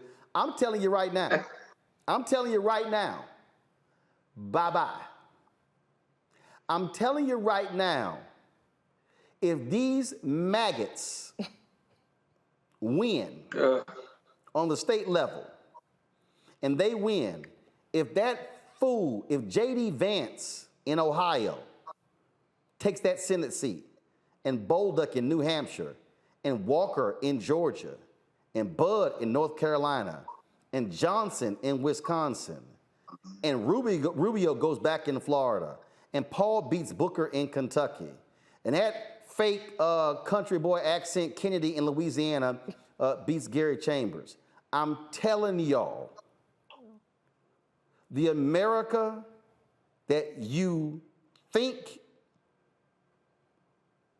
they want will be worse than what you think. These people are dangerous. And I know these loudmouth, so-called black media, new black media, wannabe black media, YouTube folk who never show their faces. There you go, trying to scare black people. All y'all so-called black agenda people, you will be completely ignored. And when they have power, they will use power. And then y'all gonna be saying, well, I wish somebody had told us. Roland Sebastian Martin, right here on Roland Martin Unfiltered on the Black Star Network, told you silly asses. Hashtag, we tried to tell you. So don't act confused when it happens. I'll be right back. Download the Black Star Network app, folks, on all platforms, Apple phone, Android phone, Apple TV, Android TV, Roku, Amazon Fire TV, Xbox One, Samsung Smart TV. Also, please join our Bring the Funk fan club. Your dollars make it possible for us to do what we do. And so please send your check and money orders to P.O. Box 57196, Washington, D.C., 20037-0196. Cash App, $RM Unfiltered, PayPal, R Martin Unfiltered. Venmo is RM Unfiltered. Zelle is Roland at RolandSMartin.com, Roland at RolandMartinUnfiltered.com. And of course, please get my book. I called it. Everything that you'll have seen for the last 13 years. I've been saying it when I was at CNN, TV One, Tom Joyner Morning Show. Folks were like, oh, Rolly making a big deal out of it. That's called prophetic. It's called prophetic. The book is called White Fear, How the Browning of America is Making White Folks Lose Their Minds. Available, Ben Bella Books, Amazon, Barnes & Noble, IndieBound, Bookshop, Chapters, Books A Million, Target. You can also download it on Audible or order through your favorite black bookstore. We'll be right back.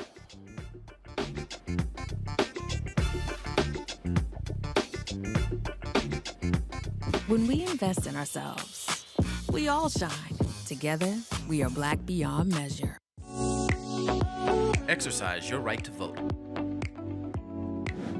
If the lines are long or you're getting turned away, call or text 1-866-OUR-VOTE. For more information, call or text 1-866-OUR-VOTE. When we invest in ourselves, our glow, our vision, our vibe, we all shine. Together, we are black beyond measure. We've got to stand up. Republicans are banning abortion rights, tearing down democracy, blocking progress. But when Democrats stand together, we win. Because we voted, Democrats stood up for black lives, voting to ban police chokeholds, stood up for black women, putting one on the Supreme Court, stood up for our families, lowering cost of health care and prescriptions and capping insulin, and stood up for millions by slashing student debt. This November, let's stand up together and keep making progress. Know your rights before you vote. If you have any questions or a problem voting, call or text 1-866-OUR-VOTE. For more information, call or text 1-866-OUR-VOTE. When we invest in ourselves, we're investing in what's next for all of us. Growing, creating, making moves that move us all forward. Together, we are black beyond measure. Hey, I'm Antonique Smith. Hey, I'm Arnez J. Hi, this is Cheryl Lee Ralph, and you are watching Roland Martin. unfiltered. I mean, could it be any other way? Really? It's Roland Martin.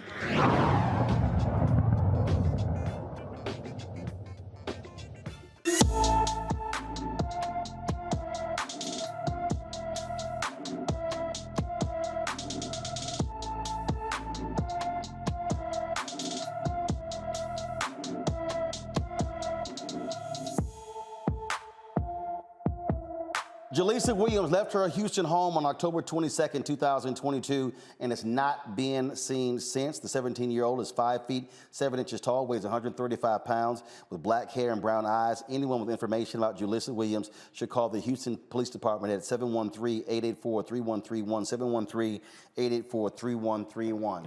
All right, folks. A federal judge has issued a ruling in the case of these right-wing extremists who have been monitoring ballot drop boxes in Arizona. They have been wearing their fatigues, strapped with gear, frankly scaring people. A lot of people have been really upset because they've also been filming people as they vote. Well, Judge Michael Liberty granted the restraining order on Tuesday after witnesses took the stand to justify the order. The temporary restraining order will bar the group from following, verbally engaging, or posting photos or videos online within 75 feet of the Dropbox location, and ban the group from wearing body armor or openly carrying weapons within 250 feet of a Dropbox location. The League of Women Voters of Arizona, Alliance for Retired Americans, and Vote Latino filed lawsuits against the Dropbox monitoring groups last month. One case showed a connection between the poll monitors and a QAnon-linked group, Clean Elections USA. Despite no evidence to support the claim, the far-right group's leader has been posting to Donald Trump's Truth Social about alleged ballot mules or people fraudulently voting as other people. Again, they will lie, they will lie. They will lie. This is what they do, y'all. You know what? And I'm gonna say this here, Scott, I'm gonna start with you. Remember when Fox News lost their damn mind, especially old crazy-ass Megyn Kelly, when a couple of new Black Panthers were actually at a black polling location? They were like, oh my God, this is confusing. I'm telling you, and I asked Brianna the other day, the sister in Texas, and I'm just a firm believer in this here.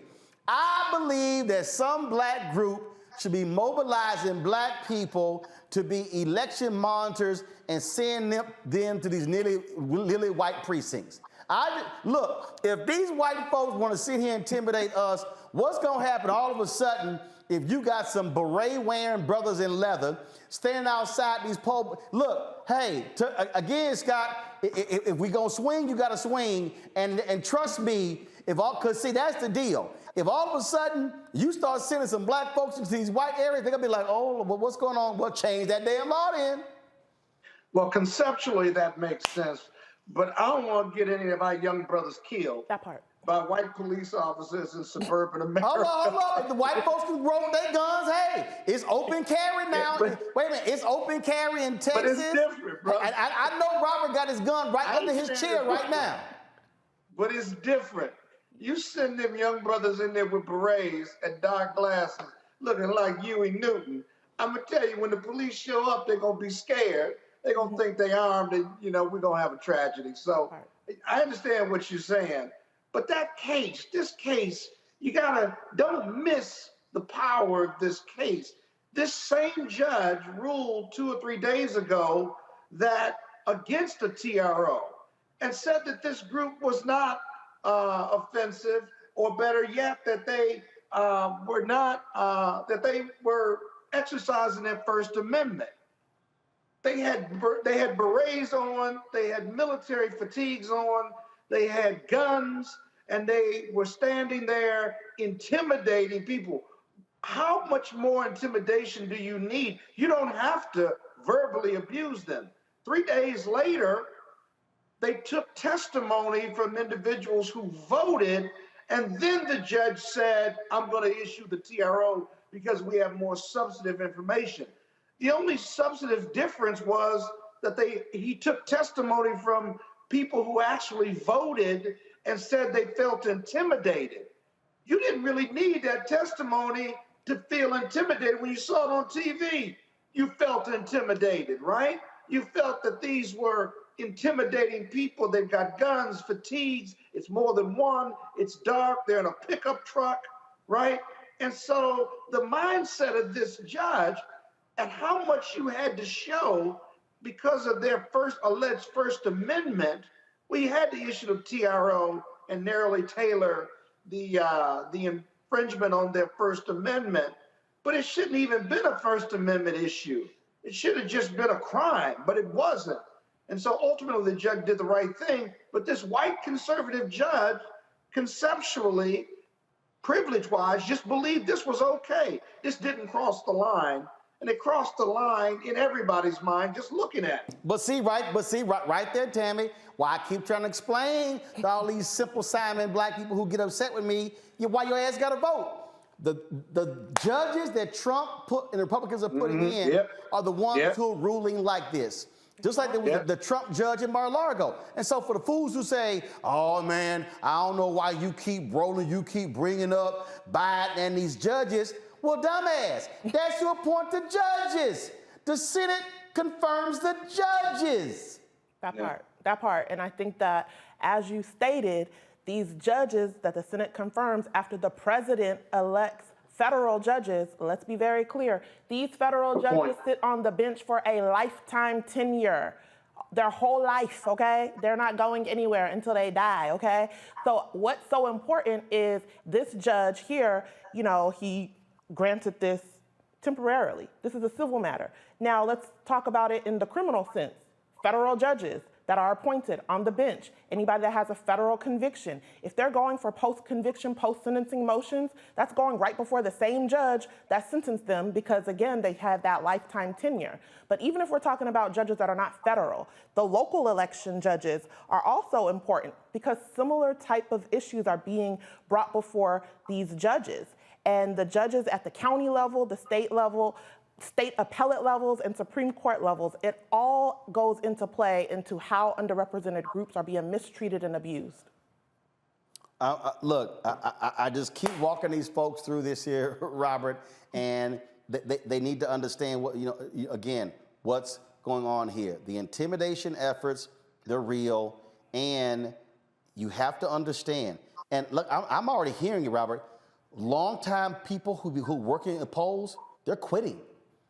They are under duress. You've got these right-wing folks questioning every move, challenging them, saying, y'all looking at people as they vote. And these are hard-working public citizens, and they saying, enough is enough. We don't need this crap. And so we're losing highly qualified poll workers because of these right-wing zealots, these maggots. You're absolutely right. And if you look at most of the videos we've seen, these people, and we had a conversation about this on my radio show on Sunday, these people mainly are there, the camouflage on, it looks like level 2 body armor, so they're really not plate armor, it's usually the flexible armor.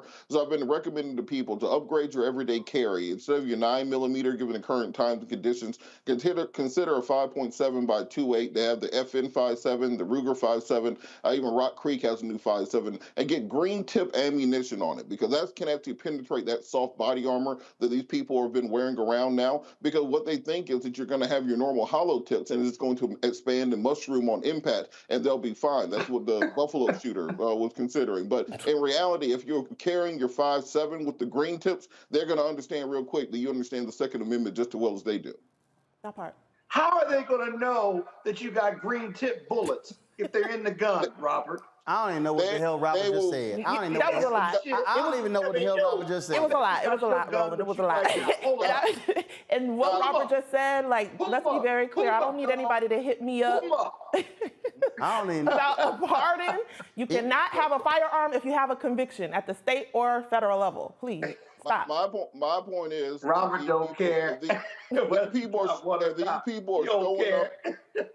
people are showing up at the polls with body armor on and tactical equipment. I would recommend that you may want to invest in the same thing. You're probably not going to talk them out of it once they get started in whatever they're doing. So I'm just advising people to be ready, because if you stay ready, you ain't got to get ready. That part, true. Hey, Roland, what? Your boy say they got their shit. You bring your shit. Oh, Lord. There's your war. There's your civil war. Oh, That's Lord. what All it's gonna right, y'all. I saw it's all sort of stuff on social media, and I saw I saw this one parody of that dumbass Herschel Walker, and I just had to play this. Hi, I am Herschel Walker, and I am running for campaign. I was just a little baby boy born here in Georgia. And when I was a little baby, I was a little boy. I believe that God made a women's a woman and a man's is a man. A man can't have a baby out his butthole. I played football in the NFL. I am also a sheriff, cop, police officer. And I got my training on Call of Duty. If you want your kids to learn the ABCs and not the LGBTCs, then vote for Herschel Walker. Walker, right? Herschel Walker isn't really sure if he approves this message or not, but he signed the waiver anyway.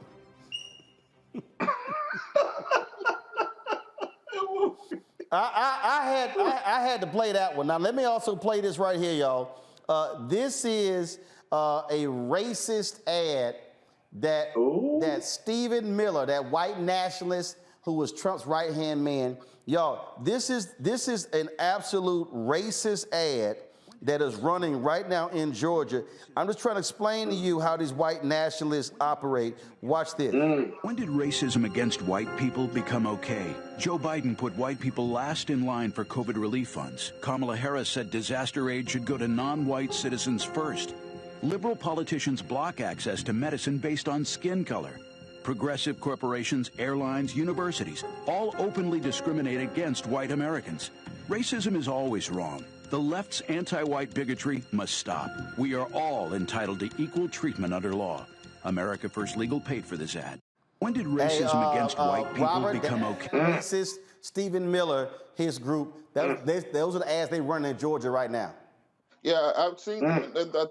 I don't think they focus group this correctly, because as a black man, that really makes me want to vote for Joe Biden. I mean, the Joe Biden that they're explaining in that commercial sounds like the Joe Biden that many people have wished that we actually had. The Joe Biden that was really advocating for black people, that was out here fighting every day to give us every right and privilege associated. So I think that in reality, depending on how this is targeted, it may backfire and actually encourage more black people to turn out than encourage the scared white people to turn out to vote for camping for Herschel Walker. Now, there's an ad, Tammy, that Moms Against Greg Abbott, they've been dropping some major ads the election cycle. Check this one out. Oh, hey, sweetie, how can I help you? I read there are babies that totally need homes, so I'd love to adopt one. That's adorable, but impossible. You're cute. How old are you, 11? 12 and a half. Excuse me. If science says I'm old enough to have a baby, hello, period in PE class, I should be able to adopt one, am I right? No, you're wrong. You've got to provide food, shelter, mental, dental. Do you have proof of income? Oh, does tooth fairy money count? Well, if I can't take a baby home, what about surrogacy? Wouldn't I look fly pregnant? Oh my God, no, put that down. Pregnant teens are at high risk for preeclampsia, toxemia, emotional trauma. Ugh, you're killing my vibe. Don't be sassing me. Oh God, not again. We do not adopt children. I was just wondering if you knew where the abortion clinic is. Oh, I'm so sorry, but the state closed all of them. Thanks.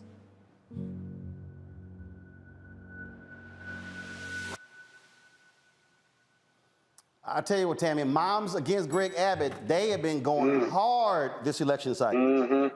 That was good. They have been going really hard. Our home state of Texas, Roland, and you know the things that are happening in Texas are egregious, and I think Texas is one of the states that are laying the groundwork for other of these red states to follow. So I'm really curious as to see what's going to happen on November 8th.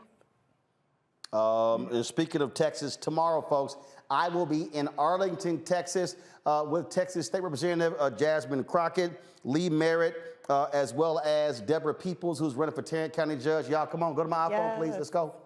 Move quickly. Fight for democracy. Thank you very much. We're going to be there tomorrow. Elisa Simmons, Deborah Peoples. We're going to be looking forward to it at the Texas Rangers Golf Club.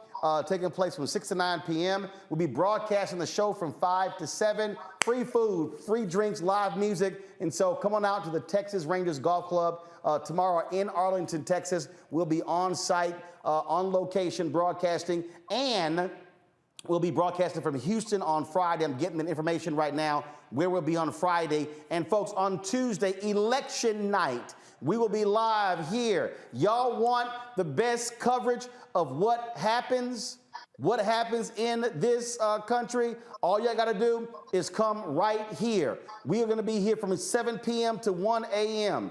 Now, ain't nobody else black-owned giving you this amount of election night coverage than us. I saw Byron Allen's Griot. They're going to be on for 2 hours.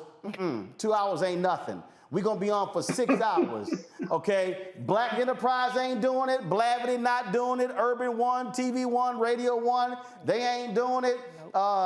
Ebony's not doing it. We're going to be live, folks. Election night right here on the Black Start Network. Download our app. We're going to be on Facebook, YouTube, Twitter, Instagram, Twitch, iPhone, Android phone, Android TV, Roku, Amazon Fire TV, Xbox One, Samsung Smart TV. Folks, we're going to have extensive coverage. We've got already 45 different panelists who are going to be coming, who are going to be here, going to be in studio. We'll have folks live as well. They hear the most extensive coverage on election night from a black perspective will be taking place right here on the Black Star Network. Ain't nobody else gonna do it the way we do it. Tell all your friends. I'm gonna be posting the graphic on all social media platforms. And so just so y'all know, and look, I already have old hungry ass Monique, who's normally here on Wednesdays. She canceled today. She actually gonna, let me tell you how silly her ass is, Scott. Your girl gonna send me, she gonna send me a text talking about, please have food on Tuesday. Her little ass sent me a text talking about guacamole, salsa, chips, fajitas, queso, tortillas, and fruit. Monique ass must think she on MSNBC or CNN that night. Cause I don't leave her alone. She got a craving for you. Obviously, Monique. See, that's what happened when you've been around white media folk for way too long. Because I don't know what the hell is she thinking. Y'all, we got a black caterer. Oh my gosh. That's night. True. You always have. Always have. You always have. Always have. Okay. Yeah. So Carol, what did I prove? I know we're gonna have. Obviously, we're gonna have some fried chicken, some crab cakes. Mac and cheese. Green beans, but the green beans gonna be fixed, not them damn soul food green beans. I can't stand them damn things. They're gonna be fixed with like garlic, olive oil, be a little bit more crispy. Those are the way I like it. I'm paying for the shit, so I don't want. No, we need some ham hock. Hey, Scott, shut up. Green beans without ham hock. And we're gonna have also red velvet cupcakes as well. And so that's what we're gonna have. I think the drinks we're gonna have. There's probably gonna be some sweet tea in there for these other people. So I'm just letting y'all know. You're going to have some mixed drinks? You're going to have some liquor? Oh, my God. Hell no. Up in there? Hell no. That's your drunk ass. So that's what we going to have. So I'm just letting y'all know. I'm not the guest. I'm just letting y'all know how we do. So y'all tell everybody. Y'all don't even waste your time with no CNN, MSNBC. We know y'all ain't watching Fox News. Don't even try to waste your time with ABC, CBS, because see, they gonna be throwing in, like a little splash of color every now and then. Well, guess what? We gonna be black. All black. All damn night. Hey, Monique's on Twitter on you, boy. You better check your Twitter. I don't care what Monique's saying on Twitter. I got your guacamole. She watched it. I don't care. Call her out. I don't care. She don't appreciate it. I don't care. She don't appreciate it. So we gonna sit here, and we gonna do that. So that's how we gonna do it. So y'all, election night, y'all tune in right here on the Black Star Network, and y'all know how we gonna handle our business, and that's the way we do it. So Tuesday, election night, November 8th. We're live 7 p.m. to 1 a.m. Just like my folks with Black Voters Matter, where they sit and talk about the blackest bus in town. Hey, that's how we do it. We had the blackest show in town, and that's how we roll. And so I'm just letting y'all know it's gonna be fantastic. Studio's gonna be packed. It's gonna be going. You know what? I need now. See, we gonna get cut off because y'all know me. I have a DJ up in here hitting it in between breaks. That's how we do it. And so Robert would be here. Robert gonna be in Georgia because he don't want to leave his guns. He can't travel with them. So that's why he's not gonna be. That's why he's not gonna be in studio. All right, y'all. Tammy, I appreciate that for coming to the studio.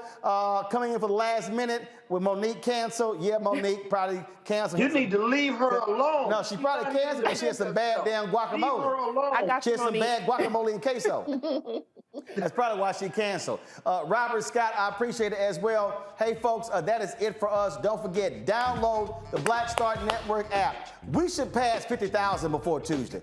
Y'all, don't make any sense we not past 50,000. Download the app, folks. Apple phone, Android phone, Apple TV, Android TV, Roku, Amazon Fire TV, Xbox One, Samsung Smart TV. Look, I need y'all support. We need 2,000 of our fans contributing at least $50 this month. Listen to me, I'm telling y'all, it's more than 2,000. We had almost 3,000 people who've been watching the show just on YouTube today. And I love, and just so y'all know,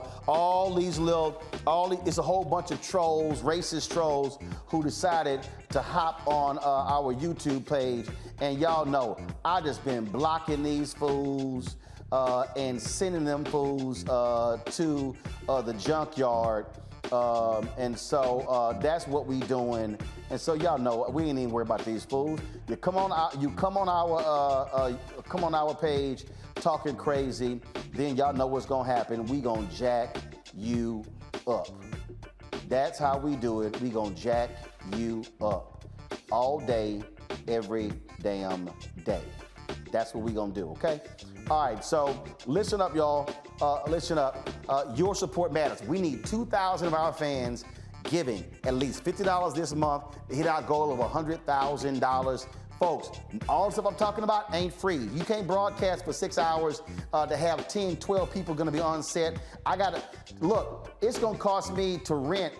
It's gonna cost me $1,500 to rent additional microphones and audio system for the people here. So it's not like there's no expenses that particular night. And so we need y'all support. Checks and money orders can be sent to P.O. Box 57196, Washington, D.C. 20037-0196. Your support matters. If you're watching right now, y'all can help us out on Cash App. You can send to $RM Unfiltered, $RM Unfiltered. PayPal is R Martin Unfiltered, R Martin Unfiltered. Venmo is RM Unfiltered. Zelle is RolandSMartin.com, RolandMartinUnfiltered.com.